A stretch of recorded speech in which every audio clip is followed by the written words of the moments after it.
সকাল বন্ধুরা, দেখুন রাস্তায় বেরিয়ে পড়েছি সকালবেলায়। সকাল 8টা বাজে এখন। একটু বাজার যাব। হ্যাঁ, সবাই ভালোভাবে দিন শুরু করুন। আপনাদের সাথে গুড মর্নিং করে নিলাম। এই যে মিস্টারও বেরিয়ে পড়েছে ঝোলা হাতে করে। চলুন শ্যামনগর বাজার যাব, আপনাদেরকেও সাথে নিয়ে যাব। সবাই কেমন আছেন সকালবেলায়? সারাটা দিন সবারই খুব ভালো কাটুক, সুস্থভাবে কাটুক, এটাই প্রার্থনা করি। হ্যাঁ, চলুন। একটু ঝড় উঠেছে, ঝড় ঠান্ডা ঠান্ডা, রোদটা একটু ঢেকে গেছে, আকাশে মেঘ। হ্যাঁ, ঠান্ডা ঠান্ডা ওয়েদার। আমরা চলো আজকের দিনে একটুখানি বাজার থেকে ঘুরে আসি। রোদের প্রকোপটা নেই সকালবেলায় এখন। সারাদিন তারপর কেমন কাটবে জানি না, তবে এখন বর্তমানে আকাশটা মেঘলা মেঘলা। আর ঝড় উঠেছে অনেক ভোরবেলা থেকে, আজকে ঝড় উঠেছে। বৃষ্টি হয়নি, ঝড় উঠেছে। চলুন যাই। রাস্তায় বেরিয়েছি, বেরিয়ে দেখো হাঁটছি। মিস্টার ব্যানার্জি আগে আগে হাঁটছে ঝোলা হাতে। আকাশটা দেখো কেমন থম মেরে রয়েছে, একদম মেঘাচ্ছন্ন আকাশ। তারপর ঢুকে পড়লাম। ঢুকেই সামনেই পেয়ে গেলাম মাছের বাজারে মৌরলা মাছ। মৌরলা মাছ আমি প্রায়ই বলি মিস্টারকে যে একটু কিনে নিয়ে এসো না গো, ঝাড়া ঝাড়া মৌরলা মাছ। বলে তুমি চলো, আজকে তুমি যাবে যেদিন সেদিন মৌরলা মাছ আনবে। আমি আনলে পরে হয় সাইজের তোমার পছন্দ হবে না, নয়তো বা বলবে নরম মাছটা। দেখো ছোট ছোট ইলিশ মনে হচ্ছে দেখে। ওরা কিন্তু বললো না, ওরা বললো খয়রা। এটা মোটেও খয়রা নয়। আমরা তো মুর্শিদাবাদ ডিস্ট্রিক্টের মানুষ, আমাদের ওদিককার খয়রা কিন্তু অন্য রকমের হয়। এটা ইলিশ মাছের বাচ্চা মনে হচ্ছে। বহু রকমের মাছ রয়েছে, তার মধ্যে খুব পছন্দের একটি মাছ রয়েছে কাজলি মাছ। দেখো কাজলি মাছ, কাজলি মাছ বলছে 1000 টাকা করে দাম, 1000 টাকা কেজি কাজলি মাছের। এছাড়া প্রচুর রকমের মাছ রয়েছে। দেশি ট্যাংরা রয়েছে, সাদা সাদা যেটা নদীর ট্যাংরা, সেই নদীর ট্যাংরাটা রয়েছে। কিন্তু খুব বেশি মাছ, বহু রকমের মাছ কিনে তো লাভ নেই। আমরা তো দুটো মানুষ, কাজেই আমরা ওই 3 রকমের মাছ কেনা হবে, এটাই তো একটা টার্গেট ছিল। হ্যাঁ, ও 2-3 রকমের মাছ কেনা হবে। কেননা মিস্টার তো রোজই মর্নিং ওয়াক করে বাজার দিয়ে চলে আসে, বাজার করে নিয়ে চলে আসে। আমায় একবার ফোন করে যে কি কি আনতে হবে গো, এমার্জেন্সি কি কি আছে বলো, কি কি। বা আগের দিন রাতেও আমি অনেক সময় বলে দিই, ও নোট করে নেয় হোয়াটসঅ্যাপে। এইভাবেই চলে। তারপর মাছ কিনে নিলাম। দেখো ওপরের বাজারে মাছ, মাছের মাথা একটা আমার টার্গেট ছিল, মাছের মাথাও কিন্তু কিনেছি। আর এই কই মাছগুলো দেখে কিন্তু লোভ সামলাতে পারছিলাম না। বড় বড় কই নড়ছিল। শোল মাছ দেখো, শোল মাছ খায় না, কই মাছটা কিনেছি। মাছের মাথা নিয়েছি, কই মাছ কিনেছি, আর বড় বড় সাইজের, আর প্রচুর রুই কাতলার ঢল। মাছের মাথাটা বেশ দেখে নিলাম একটু। অনেক তো মাছের মাথা রয়েছে, তার মধ্যে টাটকা কোনটা সেটা আগে বাজারটাকে ঘুরে নিয়ে দেখে নিলাম। দেখে নিয়ে তারপর মাছের মাথা কিনলাম। বেশ বড় বড় সাইজের দেখো, রুই কাতলা সব রয়েছে। হ্যাঁ, তার মধ্যে টাটকা কোনটা মিস্টার বলছে কেটে দিন না। বলছে না, 3টে মাথা রয়েছে, তার মধ্যে একটা নিন, এখনই তো কাটা হলো, আর এগুলো বিক্রি হোক, তারপর তো আবার নতুন করে কাটবো। বেড়ালটি দেখুন কেমন বসে রয়েছে, কি সুন্দর। বেড়ালটি কিন্তু দেখতে বেশ সুন্দর, পরিচ্ছন্ন। মাছ বাজারে বসে রয়েছে বলেও কিন্তু পরিচ্ছন্ন। দেখুন, আমি এই মাছের মাথাটি নিয়েছি, কাতলা মাছের মাথাটি। এটি আমার টার্গেট ছিল নেওয়া। হ্যাঁ, এর কি বলছি আমি যে ছোট ছোট টুকরো করে কেটে দাও, যাতে কড়াইতে আমার বাড়িতে ভাজতে সুবিধা হয়। কেননা বাড়িতে এগুলো পিস পিস করে কাটা খুব কঠিন ব্যাপার। হ্যাঁ, এ বাড়ির মুঠিতে এগুলো হয় না কাটা। সেই আমি দাঁড়িয়ে থেকে পিস পিস করে নিচ্ছি ছোট ছোট করে, বলে ছোট ছোট করে ওদেরকে আমি পিস পিস করে নিচ্ছি। ওরা তো বলবে, ওই পাশের ভদ্রলোক, ও দিদি এই মাছটা একটু নাও, ও বৌদি এই মাছটা একটু নাও। কিন্তু আমার তো বেশি মাছ নিলে চলবে না, বাসি করে খেয়ে কি লাভ ফ্রিজে রেখে। পাশেই যখন বাজারের পাশেই আমাদের বাড়ি, হাঁটা পথ, একটুখানি হাঁটাও হয়। আর মিস্টার মর্নিং ওয়াক করে তো বাজার করে নিয়েই বাড়ি ফেরে। হ্যাঁ, কাজে কাজে কি দরকার বেশি মাছ কেনা। যেটা টার্গেট করেছিলাম সেই রকমই মাছ কিনলাম।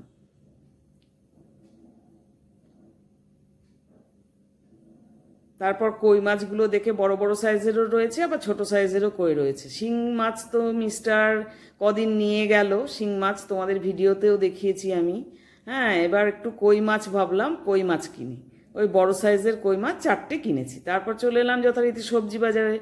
সবজি বাজারে একটু না এলে হয় বলো, সবজি বাজারেও চলে এলাম। দেখি কি সবজি রয়েছে আমার ফ্রিজে, তবুও একটুখানি দেখি নতুনত্ব কিছু পাই। এসেছি যখন বাজারে, সবজি বাজারটাও একবার ঘুরে যায়। যথারীতি সবজিগুলো সব দেখছি কোনটা কেনা যায়, কি কেনা যায়। তারপর একটু এঁচড় কিনলাম। এঁচড় দিয়ে, এখন তো এঁচড়ের সিজন, একদম টাটকা এঁচড় গাছ থেকে পাড়া। একটা ছোটোর ওপরে এঁচড় একটু ছাড়িয়ে দিল দাদা, নিয়ে নিলাম। তারপর তরমুজ, দেখো তরমুজের ঢল নেমেছে বাজারে বিশাল। ওই ঘরটিতে একদম অর্ধেক ঘর জুড়ে রয়েছে তরমুজ। এছাড়া জায়গায় জায়গায় এরকমভাবে তরমুজের একদম পাহাড় হয়ে রয়েছে, চতুর্দিক তরমুজ, খুব সুন্দর তরমুজের। আর আমরা তো খেলাম রিসেন্ট, তোমাদের সাথে সেটাও শেয়ার করেছি। দেখো বাজারের মধ্যে শীতলা মায়ের মন্দির, এটা আমরা যখনই বাজারে ঢুকি তখনই কিন্তু এই মায়ের মন্দিরে প্রণাম করি। আজকে তোমাদের সাথেও শেয়ার করে নিলাম শীতলা মায়ের মন্দির। আর এখানে বছরে দুর্গাপুজো হয়, জানো তো, এই মণ্ডপটিতেই দুর্গাপুজো হয়। বাজারের পুজো যেটা দুর্গাপুজো, সেটি কিন্তু এই মণ্ডপেই হয়। তোমাদের সাথেও শেয়ার করে নিলাম। কি সুন্দর না মায়ের মূর্তিটি। তারপর মিস্টারের কথা মতো মিস্টার তার কথা রাখলো যথারীতি। আমার পাড়ার ঢুকতেই যে কচুরি, গরম গরম ভাজছে এখানে, ভেজ ভেজ এখন হয়, সকালবেলায় হয় জলখাবারের কচুরি তরকারি, আর সন্ধ্যাবেলায় হয় ভেজিটেবল চপ, আলুর চপ, সব নিরামিষ ভেজ। তো এই আমরা কচুরিটা বসেই খেয়ে নিলাম। ওই মটর আলুর তরকারি আর কচুরির সাথে মতিচুর লাড্ডু একটা করে, সেটাও খেয়ে নিলাম। দেখো বন্ধুরা, আজ সকালবেলাতে উঠেই তো চলে গিয়েছিলাম মাছের বাজারে, স্পেশালি মাছ কিনতে, শ্যামনগর বাজারে। হ্যাঁ, মিস্টার জোর করেই নিয়ে গেল। এই 4টে কই মাছ কিনলাম, তোমাদের তো দেখিয়েছি। দেখি কি রান্না করি। কই মাছটা আজকে করে ফেলবো, জ্যান্ত মাছ তো রাখতে নেই, সঙ্গে সঙ্গে করে ফেলতে হয় রান্না। হ্যাঁ, কই মাছটাই করব। আর মাছের মাথা নিয়েছি একটা, ওটা কেটে টুকরো টুকরো করে নিয়েছি। আর এই দেখো এদিকে মৌরলা মাছ নিয়েছি। অনেক দিন ধরেই ভাবছিলাম যে মৌরলা মাছ কিনবো, মৌরলা মাছ কিনবো। মৌরলা মাছ নিয়েছি। অনেকক্ষণ সময় লাগলো মাছগুলো প্রিপেয়ার করতে। নুন হলুদ মাখিয়ে রাখলাম। এবার আস্তে আস্তে কোনটা ভরে রাখবো আর কোনটা রান্না করব চিন্তা ভাবনা করি, আর তোমাদের সাথে একটু করে শেয়ার করব ইচ্ছা আছে। ঠিক আছে। লোডশেডিং হয়ে গেল। যে রান্না বসিয়েছি, ভাত হাফ ডাউন করে রেখে দিয়েছি। আমি তো বরাবরই রাখি গ্যাস বাঁচাবার জন্য, আর এখন তো কথাই নেই। আর এই মাছের মাথা আধখানা দিয়ে কালকে রাত্রে বাঁধাকপির তরকারি করেছিলাম, নিরামিষ করে করেছিলাম। সেইটা ভাবছি অর্ধেকটা রয়ে গেছে, অর্ধেকটা মাছের মাথা, অর্ধেক মাছের মাথা দিয়ে করে নেবো। আমাদের তো দুজনের হবে না, ভালো বন্ধুরা। এই দেখো মাছ ভাজছি। এদিকে লোডশেডিং হয়ে গেছে জানো তো, অন্ধকারের মধ্যে অর্ধেকটা মাছের মাথা বেশ ভালো করে ভেজে নিচ্ছি। দিয়ে এই যে বাঁধাকপির তরকারি রয়েছে, এটা মিক্সড করে দেবো। বাঁধাকপির তরকারিটা মিক্সড করে দেবো। ভালো হবে না, ভালো হবে না। করতে থাকি, তারপর আবার কই মাছটা করব। অন্ধকারের মধ্যে কি করব বুঝতে পারছি না। হাতড়ে হাতড়ে বেড়াচ্ছি রান্নাঘরে, তবু তো একটু আলো আসে। ওই ডাইনিং স্পেসে তো একদম অন্ধকার একদম। করতে থাকি।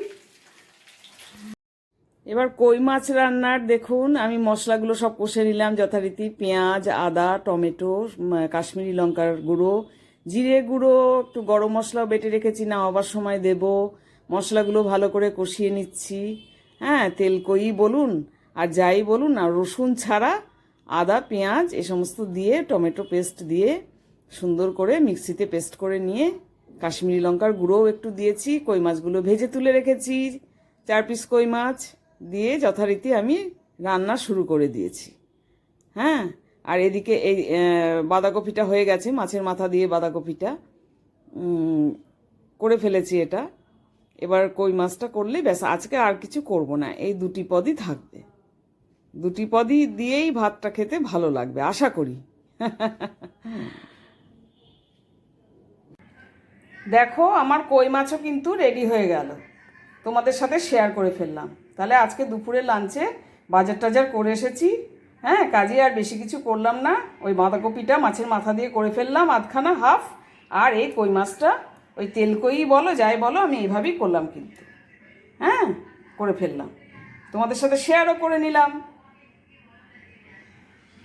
বিকেলবেলায় যথারীতি হাঁটতে বেরিয়ে দেখুন কি সুন্দর, এই হনুমানজি ঠাকুর বিসর্জনে যাচ্ছে গঙ্গায়। হ্যাঁ, ঠাকুরটাও দর্শন করে নিলাম, আপনাদেরও একটু দেখিয়ে দিলাম ক্যামেরা করে। এই গাড়িগুলো দাঁড়িয়ে রয়েছে কেন জানেন তো, সামনে রেলগেট পড়েছে ওই জন্য। মিস্টার ব্যানার্জিও দাঁড়িয়ে রয়েছে এখানে। তো শিব মন্দির রয়েছে একদম স্টেশনের লাইন সংলগ্ন। এই শিব মন্দিরটি নতুন তৈরি হয়েছে, আগে ছিল না। হ্যাঁ, আমি একটু ঠাকুরের কাছে ক্যামেরা করছিলাম, উনি দাঁড়িয়ে গিয়েছিলেন মিস্টার।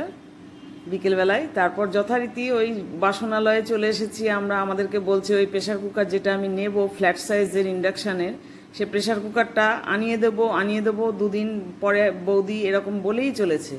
কিন্তু আজকেও যেটা দেখলাম যে মডেলটা এসেছে সেটা কিন্তু আমার পছন্দ না। ইন্ডাকশানের আমি একটু ফ্ল্যাট সাইজের চাইছি, যেটাতে হয়তো দরকার পড়লে আমি ভাতও করে নিতে পারবো, আমি একটু মাছও ভাজতে পারবো, সবজিটাও আমার নাড়াচাড়া করতে সুবিধা হবে। আমি সেরকম ফ্ল্যাট সাইজের আমি একটা চাইছি প্রেশার কুকার। সেটা ওরা কিন্তু বলছে আনিয়ে দেবো, কিন্তু এখনও আনানো হয়নি। আজকেও যথারীতি বললো বৌদি আর 2 দিন সময় দিন, আমরা স্টোর থেকে কলকাতা থেকে আমরা আনাচ্ছি, আমাদের স্টোর থেকে কলকাতা থেকে। অগত্যা দেখে শুনে আবার ঘুরে এলাম, এসে সেলের বাজার। এখন আর শ্যামনগরে কিন্তু রাস্তায় সেলের মার্কেট নেই, এখন সব দোকান হয়ে গেছে, দোকানে দোকানে সেল। নতুন নতুন কিছু দোকান হয়েছে যেগুলো অনলি ফর সেল। এখানেও ঢুকে পড়লাম, 2টো নাইটি নিয়ে নিলাম। সেলের মার্কেটে কিছু কিনবো না তাই কি হয়? হ্যাঁ, রাস্তায় ঢেলে বিক্রি কম হচ্ছে 2-1 জায়গায়, কিন্তু দোকান এই দোকানটিতে সব বেড কভার, বিছানার চাদর, নাইটি সমস্ত কিছু রয়েছে। শাড়ি, ভালো ভালো শাড়ি সব সেলের। আর মেয়েটির মিষ্টি খুব ব্যবহার জানেন, এই দোকানে যে বসে রয়েছে আরও ছেলেরা রয়েছে, মেয়েটি রয়েছে। খুব সুন্দর সুন্দর শাড়ি এবং বেড কভারের সেট রয়েছে। গামছা নিলাম একটা, সেলে গামছা জানেন, 60 রুপিস দিয়ে খুব সুন্দর একটা গামছা নিলাম, একদম কটনের একদম। হ্যাঁ, তা আমার তো এখন দরকার নেই। তারপর আবার পাশে আরেকটি দোকানে, এই দেখুন এই নাইটিটি আমার খুব নজর কেড়েছিল জানেন, আমার সাইজেরই নাইটিটি খুব নজর কেড়েছে, কিন্তু আমি ওই দড়ি বাঁধা হাতের কাছে ওটা আমি ব্যবহার করিনি কোনোদিন, যার জন্য ওখান থেকে আমি পিছিয়ে গেলাম। এখান থেকেও আমি একটা নাইটি নিলাম। আর কুর্তি দেখছিলাম, সুতির হাত কাটা কুর্তি, কিন্তু আমার সাইজের তো নেই, আবার সেই নেই আমার সাইজের। বাড়ি এসে দেখো বন্ধুরা, ডিনারের সবজিটা করে ফেললাম। ফুলকপি, পটল, ক্যাপসিকাম, বিনস এই সমস্ত রয়েছে। এসব দিয়ে একটু ধনেপাতাও দিয়ে দিয়েছি কেটে, কাঁচা লঙ্কা, হ্যাঁ, আলুটা খুব কম সামান্য দিয়ে সবজিটা করে ফেললাম, রুটিটাও করে ফেললাম। রাতের ডিনারও কমপ্লিট হয়ে গেল, এবার জাস্ট খাবো। বিকেলবেলায় তোমরা তো দেখলে বাজার টাজার করলাম, করে এসে সকালেও গেছি আজকে বাজার, বিকেলেও আজকে গেছি বাজার। এসে রান্নাটাও করে ফেললাম, ডিনারটা রেডি করে ফেললাম। মাথাটা ঘেমে গেছে জানো তো, এবার এই চুলটা ওই জন্য ছেড়ে দিয়েছি, একটু ফ্যানের নিচে গিয়ে বসবো, আরাম করে বসে চুলটা একটু শুকিয়ে নেবো। আমার ভীষণ ঘাম হয়, মাথা ঘামে, মুখ ঘামে প্রচণ্ড। চুলগুলো একটু শুকিয়ে নেব, শুকিয়ে নিয়ে তারপর টান করে বেঁধে খাবো, খাবার দাবার করে খাবো। এই নয় যে আমি চুল খুলে রান্না করছি, তা কিন্তু নয়। রান্নাটা হয়ে যাওয়ার পর, কমপ্লিট হয়ে যাওয়ার পর চুলটা খুলে দিলাম, এবার গিয়ে ফ্যানের নিচে একটুখানি বসবো। হ্যাঁ ঠিক আছে, তাহলে আমি তাহলে আজকেই তোমাদের সাথে এখানে গুড নাইট করে দিচ্ছি। হ্যাঁ, তোমরা সবাই পাশে থেকো, দেখো আলাপি মন চ্যানেল, অবশ্যই আমার ব্লগগুলো দেখো, আর আলাপি মন চ্যানেলকে একটু ভালোবাসা দিও। বুঝতে পারছো তোমরা, একটু ভালোবাসা দিও, তোমাদের ভালোবাসা ছাড়া তো এগোতে পারবো না। আর তোমরা দেখে ভিডিওগুলি দেখো, আমি ব্লগ ভিডিও দিই, তোমরা তো জানো। দেখে লাইক কমেন্ট করো, ইচ্ছে হলে একটু শেয়ার করে দিও, ঠিক আছে? আর আমাদের একটা হাইপ একটা অপশন দিয়েছে ইউটিউব, একটু হাইপ দিয়ে দিও, হাইপ পেলে পরে হাইপ ডান করে দিও। হ্যাঁ, টাটা, গুড নাইট, আবার দেখা হবে।